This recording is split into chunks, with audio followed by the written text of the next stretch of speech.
الحمد لله رب العالمين والعاقبة للمتقين وصلى الله وسلم وبارك على نبينا محمد وعلى آله وصحابته ومن اهتدى بهديه واستنى بسنته إلى يوم الدين. أما بعد،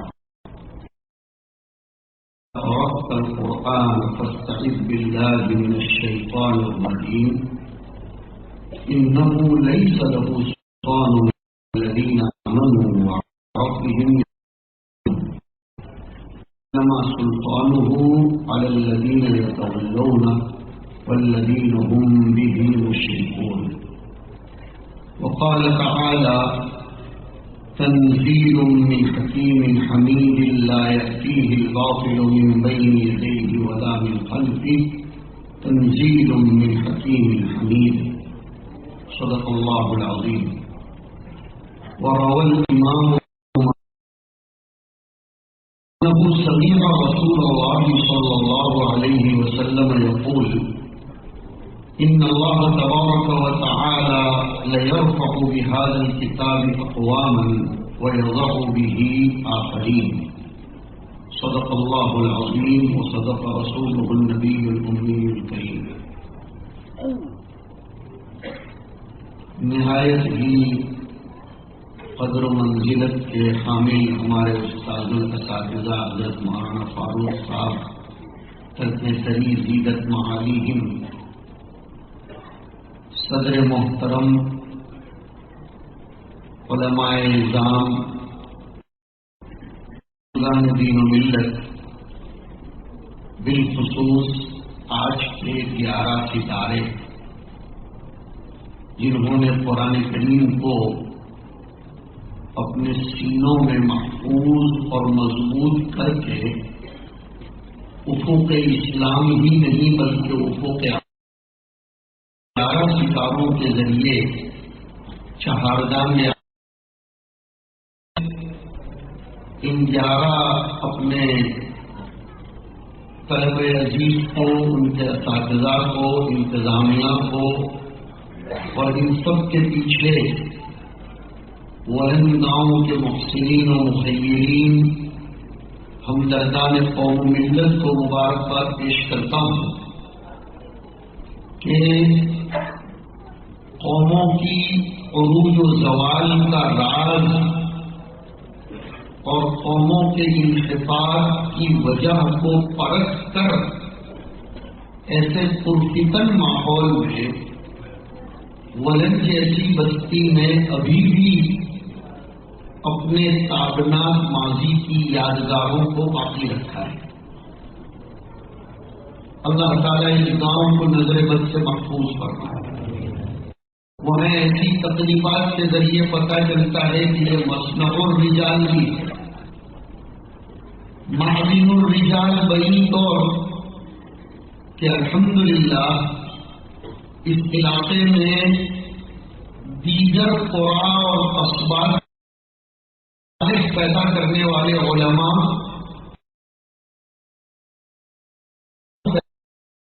پیدا ہوئے اور مصنع الرجال بئی طور کہ ابھی بھی اس سلسلے کو چھوڑا نہیں ہے جہاں اس نے آج اس عظیم مسجد کی شکل میں مکان خدا تعمیر کیا.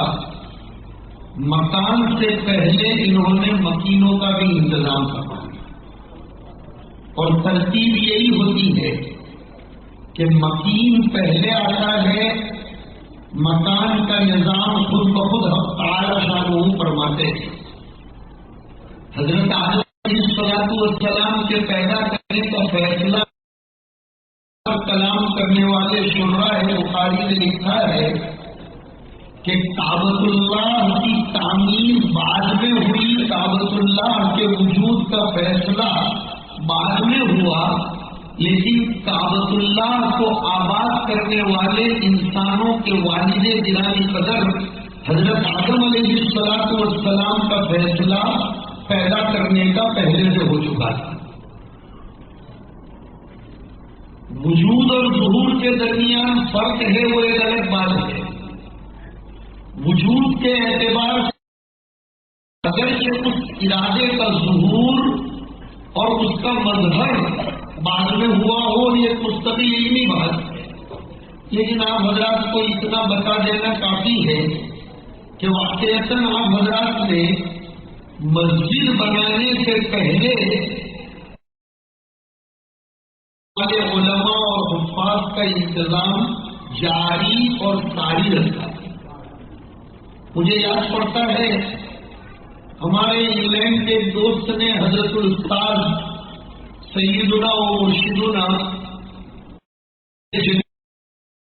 اور حضرت مولانا سید ذوالفقار صاحب رحمۃ اللہ علیہ کی خدمت میں ایک مرتبہ عرض کیا کہ حضرت میرے سامنے دو آپشن ہیں. میرے پاس 10 لاکھ روپے کی ایک رقم ہے، میں چاہتا ہوں کہ اس سے مسجد بناؤں، اور ایک مدرسے کا تقاضا ہے، اس زمانے کی بات ہے، آپ حساب جوڑنے مت بیٹھ جانا کہ 10 لاکھ روپے میں 3 درسگاہیں بناؤ. اس زمانے میں نہیں بنتی 10 لاکھ میں 3 درسگاہیں، اس لیے کہہ رہا ہوں حضرت آپ سے میں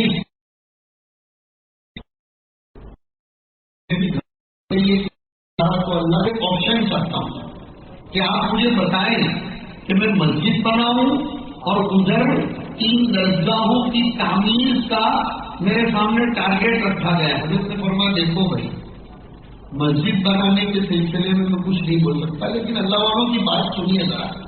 حضرت نے فرمایا مسجدیں اللہ کا گھر ہے، مدرسے رسول اللہ کا گھر ہے، لیکن اللہ کو شاد رکھنے کے لیے، اللہ کی یاد کو سدا بہار اور زندہ رکھنے کے لیے، اور ان مسجدوں کو نمازی فراہم کرنے کے لیے، اور ان مسجدوں میں اللہ کے کلام کو زندہ تابندہ پائندہ رکھنے کے لیے مدرسے کی درسگاہوں کی ضرورت مقدم ہوگی. لہذا ان درسگاہ والے علماء پیدا ہوں گے اور انتظام ہو جائے گا.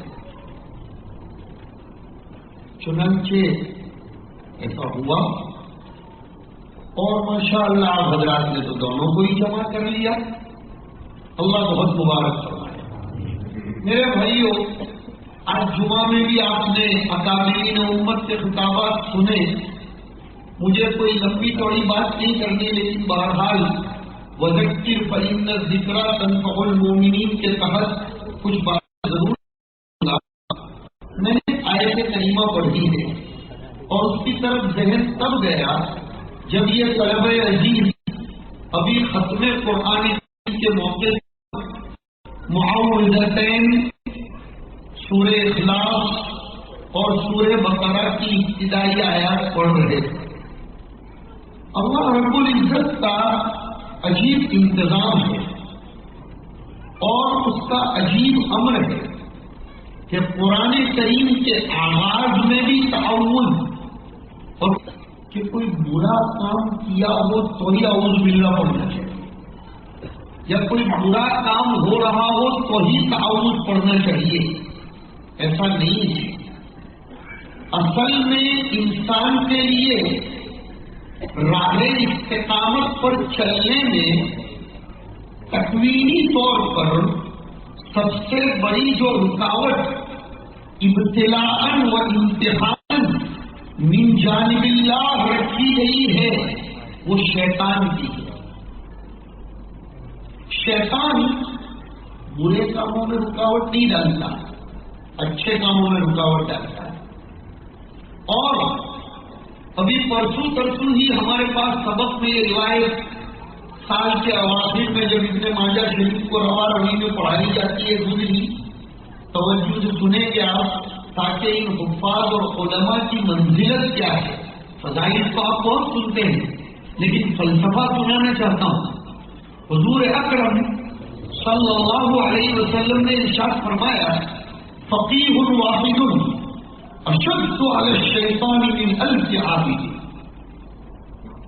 کہ ایک فقیہ دین کی سمجھ بوجھ رکھنے والا دین میں درد اور دین میں بصیرت و مہارت اور ملکے کا حامل، یہ شیطان کے لیے 1000 عبادت گزاروں سے زیادہ مشکل اور شیطان کو اپنی گجراتی میں بولتے چھٹی کا دودھ یاد دلانے والا بن جائے۔ وجہ کیا ہے اس کی؟ بہت سے لوگ جنہوں نے اپنی فکر اور سوچ کا زاویہ نظر اور منتہائے فکر عبادت ذاتیہ کو ہی بنا لیا ہے، ان لوگوں کو اپنا ذہن صاف کرنا چاہیے کہ فقیہ کا نفع، حافظ اور عالم کا نفع متعدی ہوتا ہے، اور عابد کا نفع یہ لازم اور ذاتی ہوتا ہے، اور شیطان ذاتی انتفاع میں رکاوٹ نہیں بنتا، وہ نفع متعدی میں رکاوٹ بنتا ہے کہ یہ آدمی اپنی آخرت بنا لے، لیکن کسی دوسری کے آخرت، کسی دوسرے کی آخرت اس کے ذریعے نہیں بننی چاہیے۔ یہی فلسفہ ہے اس حدیث شریف کا، لَأَن يَهْدِيَ اللَّهُ بِكَ رَجُلًا وَاحِدًا خَيْرٌ لَكَ مِنْ حُمُرِ النَّعَمِ۔ نیز شرائع حدیث سے بہت پتے کی بات لکھی کہ عابد کو بھٹکانا، بھڑکانا، نیک عبادت گزار کو پھسلانا، بہکانا آسان ہے، اس لیے کہ عابد کے پاس معرفت نہیں ہوتی اور فقیہ کے پاس معرفت ہوتی ہے۔ سمجھاتا ہوں اس کو تھوڑا، تاکہ آپ لوگوں کو یہ نہ لگے کہ یہ کون سے اتنے بڑے میڈیکل اسٹور کی کیپسولس دی جا رہی ہے۔ نہیں، انشاءاللہ کوشش کریں گے رب اشرح لی صدری ویسر لی امری واحلل عقدۃ من لسانی یفقهوا قولی، اللہم آمین۔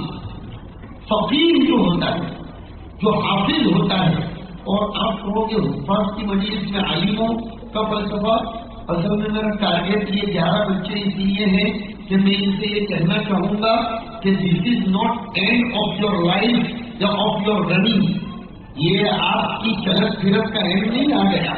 آج کل ہمارے گجراتیوں میں حضرت مولانا بھی جانتے ہیں، اور میں نے غائبانہ حضرت کی اس تقریر کو سنا ہے کہ ہمارے گجراتیوں میں حافظ بنانے کا شوق تو بہت ہوتا ہے، لیکن حافظ بنانے کے بعد پھر آگے ان کو علم کی طرف لے جانا، قرآن کریم کے علوم کا حامل بنانا اور معرفت پیدا کرنا، یہ ہم لوگ زیادہ توجہ اور اعتنا نہیں کرتے، جس کی وجہ سے میرا حافظ یہ کبھی کبھی بہتوں کے لیے غلط فہمی اور بدگمانی میں مبتلا ہونے کا باعث بنتا ہے۔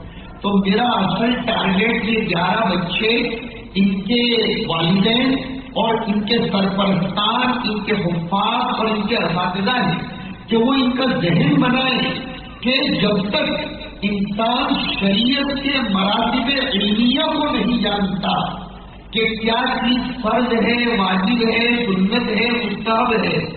حضرت عمر بن خطاب رضی اللہ تعالیٰ عنہ کے پاس ایک صاحب آئے، سمجھانا ہوا، کہنے لگے حضرت میری عمر کافی ہو گئی ہے، میں حافظ ہونا چاہتا ہوں۔ اچھا، تمہاری اولاد بھی ہے، شادی شدہ ہو؟ میرے 2-4 بچے ہیں، شادی شدہ ہوں، کیا ان کے لیے تم نے کچھ کمانے کا انتظام کیا؟ ارے اللہ کے بھروسے رکھ کر حافظ بننے بیٹھ جاؤں گا۔ حضرت عمر نے اپنی فقاہت کا ثبوت پیش کیا، اس لیے کہ اسلام کو فرزند فقہ حضرت عمر کی شکل میں جو ملا ہے وہ اور کسی صحابی کی شکل میں نہیں ملا، اور آپ لوگوں کی برکت سے اس فلسفے کی طرف ذہن جا رہا ہے۔ حضرت عمر کی فقاہت بھی تو تھی کہ اشد علی الشیطان من الجن، حضرت عمر سے شیطان جتنا ڈرتا تھا اور جتنا دور بھاگتا تھا، ارے اتنا دور بھاگتا تھا کہ ابھی 2 سال پہلے عمرے کے سفر میں تھا تو مسجد نبوی کے باب عمر کی طرف نہیں جا رہا تھا، اور آگے ایران کے کچھ شیعے بھی جا رہے تھے، وہ جا رہے تھے، انہیں نہیں معلوم تھا کہ ہمارا مدخل یہ باب عمر ہوگا۔ جیسے وہ قریب پہنچے تو انہوں نے کہا حاضر باب عمر نہ نستطيع ان ندخل منه، کہ یہ باب عمر ہے، ہم اس سے نہیں داخل ہو سکتے۔ تو میں نے پیچھے سے زور سے عربی میں بولتے ہوئے جلدی سے اپنا راستہ بنا لیا. عمر تیری کیا شان تھی کہ زندگی میں تو تیرے راستے اور گلی کے شیطان نہیں گزر سکتے تھے, آج تیری شہادت کے بعد تیرے نام کے دروازے سے بھی شیطان شیعہ نہیں گزر سکتے. بات کیا تھی؟ بات کیا تھی؟ بات یہ تھی کہ حضرت عمر رضی اللہ تعالیٰ عنہ میں فقاہت ہے, اور اسی لیے شبلی رحمت اللہ علیہ نے لکھا کہ فقاہت کی ہی بنیاد پر حضرت عمر کو من جانب اللہ خلافت کا لمبا عرصہ دیا گیا, اور اس فقاہت کو دنیا میں پھیلانے کے لیے حضرت عمر کو وہ صلاحیت دی گئی کہ جس فقاہت کی بنیاد پر ہی شبلی کے الفاظ ہیں کہ فقاہت کی ہی بنیاد پر عمر بن خطاب نے بیت المقدس کو فتح کیا. مولانا علی میاں صاحب نے اس پر حاشیہ بڑھاتے ہوئے لکھا, جس دن امت میں عبادت کے ساتھ فقاہت آ جائے گی یہ امت بیت المقدس کو دوبارہ فتح کرے. امت عبادت خوب کر رہی ہے لیکن فقاہت نہیں ہے. فقاہت کس بلا کا نام ہے؟ یہ بلا کا نہیں, بلا کا نام ہے. اس کو بلانا پڑتا ہے اللہ کے پاس. فقاہت ایک معرفت ہوتی ہے, ایک پہچان.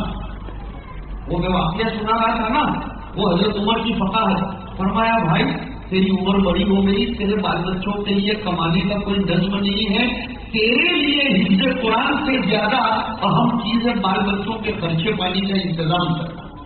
یہ وہ فقاہت. کیوں کہ وہ شریعت کے گریڈ کو, شریعت کو وہ اکول نہیں سمجھتے تھے. نہیں, اصولیین علماء کرام نے شریعت کے جو درجات طے کیے ہیں, کیا واجب ہے, کیا سنت ہے, کیا فرض ہے, کیا مباح ہے, کیا اولا ہے, کیا جائز ہے, چنانچہ حضور پاک علیہ الصلوۃ والسلام نے اسی کی طرف تو توجہ دلائی. ایک صحابی رضی اللہ تعالیٰ عنہ تشریف لائے, فرمانے لگے انی اکتب فی غزوتی کذا و کذا, میں نے فلاں غزوے میں نام لکھوا دیا ہے. فرمایا حضور پر وحی آئی. ملا علی قاری نے وہاں لکھا ہے کہ حضور پر اسی وقت وحی غیر مطلوب آئی تھی. حضور نے فرمایا تمہارے والدین زندہ ہیں؟ کہا جی ہاں. کہا انہیں تمہاری خدمت کی ضرورت تو ہوگی؟ کہا جی ہاں, میں ان کو ایسے ہی لا علاج اور بے علاج چھوڑ کر آیا. کب فقیہما فجاہد, اگر عابد ہوتا تو وہ کہتا ماشاء اللہ تبارک اللہ, چلے جائیے غزوے میں تم سے زیادہ قیمتی کون ہوگا. لیکن وہ فقاہت تھی جس نے یہ رخ موڑا تھا. آج کی مجلس میں میرا سب سے بڑا پیغام یہی ہے میرے بھائیوں, علم حاصل کیے بغیر ہم اسلام کو نفع پہنچانے کے بجائے ہمارے کچھ اعمال, ہمارے کچھ مناظر اور ہماری کچھ شکلوں کے ذریعے اسلام کو بدنام کرتے. بدنام صرف قول کے ذریعے نہیں ہوتا ہے, بدنام عمل کے ذریعے بھی ہوتا ہے. فرائض حیات کو چھوڑ کر, واجبات حیات کو چھوڑ کر زندگی میں جو چیزیں ہمارے اوپر لازم اور واجب ہیں انہیں چھوڑ کر ہم نوافل میں مشغول ہو جائیں, ہم اولویات میں مشغول ہو جائیں. نہیں, یہی وہ فلسفہ تھا. بات مکمل توجہ سے سنیں گے تو پورا مضمون سمجھ میں آئے گا. کہ سوال ایک ہی کیا جا رہا تھا بارگاہ رسالت, ای الاسلام خیر, اسلام کا کون سا عمل سب سے پسندیدہ ہے؟ کبھی لسان نبوت سے بامر الہی, وہ بواہی خداوندی, یہ امر آتا ہے تطعم الطعام, کبھی آتا ہے لا تغضب, کبھی آتا ہے لا تحسد, کبھی کیا امر آتا ہے. سوال ایک ہی ہے کہ اللہ کے رسول سب سے بہترین عمل کون سا؟ تو کبھی فرمایا سلام عام کرو, کبھی فرمایا لوگوں کو کھانا کھلاؤ, کبھی فرمایا سب سے بہترین اسلام یہ ہے کہ غصہ مت ہو, کبھی فرمایا حسد مت کرو. تو کیا ہو جائے؟ سوال ایک ہے اور جواب الگ الگ. ماشاء اللہ ولن گاؤں میں تو پڑھے لکھے لوگ ہیں, ہمارا بڑودہ ضلع ہے نا اس لیے جانتا بھی ہوں, اور ماشاءاللہ یہاں بہترین ہاسپٹل اور بہترین ذرائع کا انتظام ہمارے رفیق مکرم مولانا محمد صاحب جیدت معالی اور ان کے رفقائے کار اور آپ کے گاؤں کے محسنین کے توسط سے چلتا آیا ہے، اس لیے آپ سمجھ سکتے ہو کہ ایم ڈی ڈاکٹر جو ہوتا ہے یہ بدلا میں ایک کٹ پڑی کا نہیں آتا، کوئی ایک ہی پوری کر نہیں دیتا۔ میرا مجھے شکل کا تجربہ ہے، کسی اور کو کیوں سناؤں۔ ایک دو ڈاکٹروں کے پاس گیا تو میں نے کہا داڑھ میں تکلیف ہے اور یہ ہے وہ ہے، 2-4 اس سے پوری کی دے دی، 2-4 اس سے پوری کی دی، اور رات میں اپنے وطن شہر بڑودہ پہنچا اور ایم ڈی ڈاکٹر سے میں بہت پریشان تھا۔ میں نے تو ہمارے بھائی مفتی عارف صاحب جن سے سفارش سے میں یہاں تک پہنچا، میں نے ان سے کہا کہ بھائی میری ہمت نہیں ہے، تو وہ کہنے لگے مولانا محمد صاحب بڑی محبت فرماتے ہیں اور انہوں نے پورے گاؤں کی طرف سے مجھ کو یاد کیا ہے، تو کچھ بھی کرو۔ تو پھر صبح ولن آنے کے لیے 2-3 بوتل چڑھائے اور کسی بھی طرح اپنے آپ کو آمادہ کیا، لیکن مجھے جو سنانا ہے وہ یہ کہ وہ ایم ڈی ڈاکٹر نے صرف 2 گولیاں دی۔ مولانا ذوالفقار صاحب رحمۃ اللہ علیہ سے سبق میں سنا، حضرت فرماتے تھے یہ لوچا مارو ڈاکٹر آئل تو وہ 10-15 گولیاں دیتا ہے، اس سے اچھا نہیں ہوگا تو اس سے اچھا نہیں ہوگا تو اس سے آگے تو سنو، ابھی سے ہنسو مت، پہلے سنو، اس سے اچھا نہیں ہوگا اور کسی سے بھی اچھا نہیں ہوگا تو اخیر میں ایک ٹیبلٹ سلا دینے کی دیتا ہے۔ اب مریض کو نیند آ جاتی ہے پوری رات، صبح اٹھ کر وہ یہی کہے گا طبیعت کو ہارے ڈاکٹر کی دوا کو ہارے۔ ایم ڈی ڈاکٹر ایسا نہیں کرتے، نہیں دیتے۔ آپ کو بھی سر میں درد ہے، انشاءاللہ نہیں ہوگا، ٹینشن نہ لے، آپ کو بھی سر میں درد ہے، آپ کو بھی سر میں درد ہے، ایم ڈی ڈاکٹر ڈائگنوسس کرتا ہے، یہ دیکھو سنو فقہ ڈائگنوسس کرتا ہے، آپ کی آنکھ چیک کرے گا، آپ کی نیند کے بارے میں پوچھے گا، آپ کا بلڈ پریشر چیک کرے گا، آپ کو الگ دوا دے گا، اس لیے کہ آپ کا بی پی بڑھ گیا ہے، آپ کو الگ دوا دے گا اس لیے کہ آپ کو نزلہ زکام کھانسی ہے، قومی نشان ہمارا یہ نزلہ زکام کی بیماری ہے، اور آپ کو تو کہا آپ کو نیم خوابی یا کم خوابی کی بیماری ہے، اس لیے آپ کے سر میں درد ہے، تینوں کو الگ الگ دے۔ ہمارے آقا حبیب بھی تھے، طبیب بھی تھے، صاحب محاسن التأویل المسمى بالتفسیر القاسمی علامہ جمال الدین القاسمی الشامی، وہ عرب عالم تھے، قاسمی ان کے خاندان کی طرف نسبت ہے، انہوں نے بڑی پتے کی بات لکھی کہ حضور صلی اللہ علیہ وسلم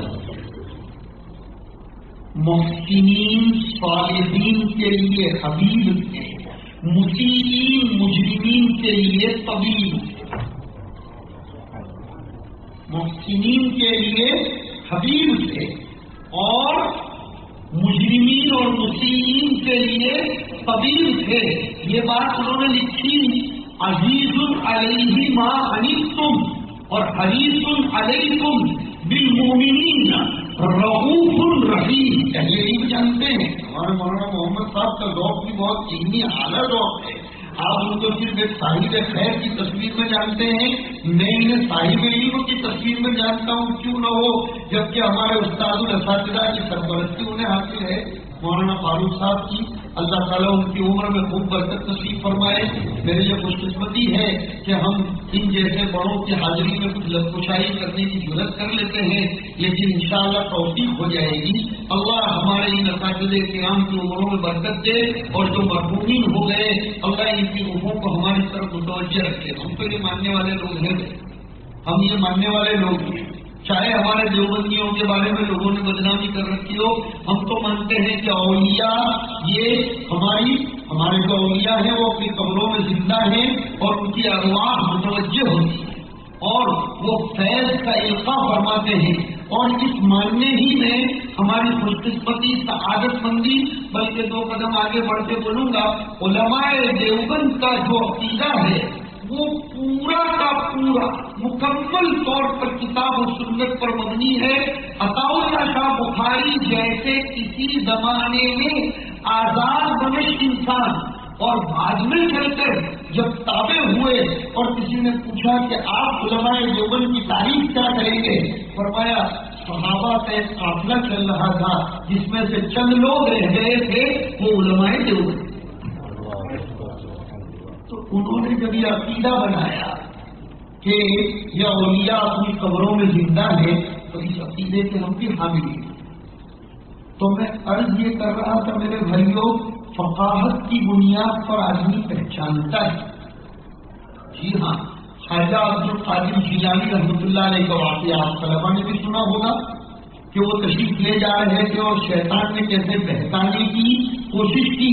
وہ فقاہت ہی تو تھی جس نے ان کو اپنے قدم ذرا بھی لڑکھڑانے نہیں دیے بلکہ مکمل ثابت رکھا. ایک عارف باللہ نے لکھا ہے، بہت پتے کی بات لکھا کہ ایک مجذوب صاحب روزانہ عبادت کرتے تھے، تہجد پڑھتے تھے، لیکن وہ نیرے مجذوب نہیں تھے، ساتھ میں فقیہ بھی تھے. جذب کی کیفیت کبھی کبھی طاری ہو جاتی تھی. سنو، دھیان سے سنو. ایک مرتبہ امتحان کی خاطر آسمان سے آواز آئی کہ قبول نہیں ہے. میرے اور آپ کے جیسا کوئی ہوتا تو کہتا جاؤ کہ بھائی ذرا قبول نہیں ملے تو چاہے کام مسلوں نے ہوں بھی نہیں. وہ فقیر ہے نا، جواب دیا اگر قبول نہیں ہے تو کوئی دوسرا دروازہ بھی تو نہیں ہے جہاں قبول کروانے جاؤں. کوئی دوسرا دروازہ بھی تو نہیں ہے، میں تو لے کر آیا ہوں. اگر قبول نہیں بھی کرے گا تو رکھ کر چلا جاؤں گا، اس لیے کہ تو رحمان رحیم ہے. تو ایسی چیزوں کو بھی پسند کرتا ہے جس کو مخلوق ٹھکرا دیتی ہے. تو جواب آیا امتحان میں کامیاب ہو. تو آج کل ہمارے کچھ نوجوانوں میں اور میرے بزرگوں میں بھی یہ بات تو چلنے لگی ہے کہ مول صاحب خبر نہیں قبول پھنسے کہ نہیں تھا، کیونکہ نہیں ہے. اللہ سے ایسی امید کبھی مت رکھو، اللہ سے اچھی امید رکھو. ابو داؤد شریف کی روایت ہے، انا عند ظن عبدی بی فلیظن بی ما شاء. پہلے جملے میں شان رحمت ہے اور دوسرے جملے میں شان استغنا ہے. انا عند ظن عبدی بی کہ میرا بندہ مجھ سے جو گمان رکھتا ہے میں تو اس کے مطابق چلتا ہوں اور اس کو چاہے جو گمان رکھے. اگر وہ یہی گمان رکھتا ہے کہ میرا اللہ نے قبول کر، نہیں. ڈرنا الگ ہے، چوکنا رہنا الگ ہے، لیکن نا امید رہنا الگ ہے. یہ تجزیہ سمجھنا، یہ بہت زوردار تجزیہ کر رہا ہوں. ڈرنا چوکنا رہنا نیسیسری، لیکن نا امید رہنا ناٹ نیسیسری، بلکہ فرگیٹ اٹ نیسیسری. اس کو فرگیٹ چھوڑو. کیوں؟ لا یئس من روح اللہ الا القوم الکافرون. نا امید نہیں ہونا چاہیے. ہمارے 11 طلب عزیز کو خوشخبری ہے کہ اللہ نے آپ کے سینوں کو، آپ کی زبان کو کتنا مبارک فرمایا کہ 24 گھنٹے آپ اسی میں چلتے رہے. بلکہ میں دیکھ رہا تھا ہمارے بھائی قاری ذاکر سلمہ جب پڑھ رہے تھے تو یہ طلبہ بھی ان کے ساتھ ساتھ پڑھ رہے تھے، ان کو بھی ان کا سبق یاد آ رہا تھا اور غالباً وہ آجمین کی تصویر وغیرہ کی مشق کر رہے تھے یا پھر پتہ نہیں وہ آیت کریمہ اس وقت ہی میں نے دیکھیے سنیے وہ قرآن کریم کی جن آیات کا انتخاب کیا گیا تلاوت میں، اس میں سلمان رشدی کا بھی جواب ہے اور دوسرے بھی وغیرہ وغیرہ غیرہ لوگوں کا بھی جواب ہے جن کو ہر طرف سے گھیرا گیا کہ لا یأتیہ الباطل من بین یدیہ ولا من خلفہ. بعض مفسرین نے من بین یدیہ کی تفصیل لکھی کہ قرآن کے نزول سے پہلے بھی کسی کی ہمت نہیں تھی کہ اس کے قریب کوئی بھٹک سکے، ولا من خلفہ، اور قرآن کے نزول کے بعد صبح قیامت بھی کسی کی ہمت نہیں ہوگی کہ باطل اس کے قریب آ سکے اور باطل اس کے قریب پھڑک بھی سکے. اور اسی نظام محکم و مستحکم کے بتلانے کے لیے ابن العربی نے کمال کر دیا. ابن العربی نے ذہن خوش کر دیا، مطمئن کر دیا یہ کہہ کر، سنیے تو صحیح کہ شب معراج میں کیا وجہ تھی. کیا وجہ تھی کہ ہر آسمان پر پوچھا جا رہا تھا کون ہو، تمہارے ساتھ کون ہے. تمہارے ساتھ کون ہے کا مطلب دکھ رہا تھا، تبھی تو پوچھ رہے تھے کہ تمہارے ساتھ کون ہے. وہ کیسے دکھ رہا تھا؟ علماء کی بھی کثرت ہے، اس لیے کہوں کہ مستقل ایک فلسفہ ہے کہ آسمان میں خلق و التیام ہے کہ نہیں، لیکن مفسرین اور محدثین نے لکھا کہ اللہ نے فرشتوں کو وہ قوت ادراک دی ہے کہ انہیں مکمل دنیا حجابات کے پیچھے سے بھی نظر آتی ہے. اور بعضوں نے لکھا کہ آسمان ایک دوسرے کے ساتھ ایسے متلاصق اور متلاحق ہیں کہ آسمان ہی خود ایک دوسرے کے لیے آنے کے معنی میں، خیر وہ ایک الگ بات ہے، جو اصل بات سنانا چاہتا ہوں ایمان بڑھ جائے گا انشاءاللہ تبارک و تعالی۔ فرمایا کیوں؟ جبکہ جبرائیل تو رئیس الملائکہ علیہ الصلوۃ والسلام اور حضور رئیس الانبیاء علیہ الصلوۃ والسلام، تو ہر فرشتہ پوچھ کیوں رہا ہے؟ اور روایت کے الفاظ تو ہے بخاری شریف کے، فاستفتح جبریل، مطلب جبرائیل بھی اجازت طلب کر رہے ہیں، تین تا برائے طلب، کہ جبرائیل کہہ رہے ہیں اگر آپ کھولو گے اجازت ہے ہمیں اندر آنا ہے، تو بھی پوچھا جا رہا ہے کون؟ ارے بھائی ولن گاؤں کے سرپنچ صاحب آئے اور وہ پوچھے کہ میں آ سکتا ہوں، جبکہ آپ دیکھ رہے ہیں کہ وہ سرپنچ صاحب ہے، پورے گاؤں پر ان کی ولایت حاصل ہے، اللہ تعالیٰ رشت ہدایت پر رکھے سبھی ہمارے ذمہ داروں کو۔ وہاں ابن العربی نے جو لکھا آتے اصل پتے کی بات لکھی، جبرائیل کو استفتاح کی اجازت طلبی کی ضرورت نہیں تھی، لیکن ہر آسمان پر اجازت طلب کر کے حضور کو یہ بتانا چاہتے تھے کہ یہ آسمان کے دروازے وہ ہیں جن میں رئیس الملائکہ ساکن السماوات بھی بغیر اجازت کے نہیں آ سکتے، چھ جائے کہ تمہارے پاس آنے والی وحی کو کوئی چرا کر لا کر کسی دوسری شکل میں آپ کے سامنے پیش کر دے۔ یہ ہے تنزیل من حکیم حمید کا مطلب کہ لا یأتیہ الباطل من بین یدیہ ولا من، ایسی کتاب ہمیں اور آپ کو دی گئی تو ارباب کشف نے لکھا ہے، واہ واہ کیا باتیں لکھی ہمارے بزرگوں نے، اللہ کرے کہ وہ لکھا ہوا ہمارے نفوس پر نقوش ہو جائے۔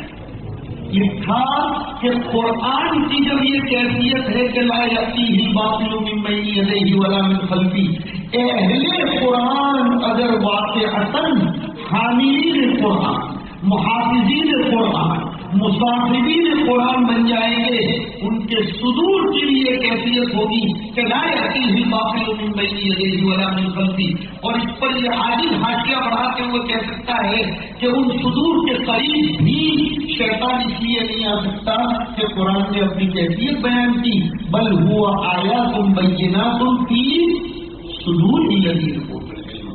آپ لوگ کوئی معمولی نہیں ہو، آج آپ نے جو مقام حاصل کیا ایسا مقام حاصل کر لیا کہ باطل آپ کے قریب فرق بھی نہیں سکتا ہے۔ چاہیے کہ ہمارے حاضرین اس سنت کو زندہ رکھیں ولن میں، اور اپنے بچوں کو خوب حافظ بناؤ، عالم بناؤ، اسکول کالج میں پڑھاؤ، اس سے کوئی انکار نہیں، لیکن ان کو محافظین و مصاحبین قرآن بناؤ۔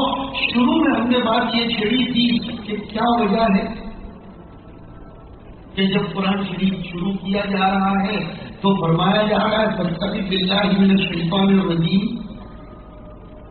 علماء نے لکھا کہ پہلے سے ناکہ بندی ہو رہی ہے، گجراتی میں کہتے ہیں پانی وہی کیا پچھی بند باندھوانوں کوئی فائدہ نہیں، کہتے ہیں مطلب شوں کہ پانی بہتا پہلا بند باندھو گی، عمارت بنتا پہلا واٹر پروفنگ નો બંદોબસ્ત કરવો એ અકલમંદીની નિશાની છે અને ભાગ્યશાળી માણસની નિશાની છે। પાણી ટપકવા માંડે પછી કરોડો રૂપિયાનો મતલબ શું?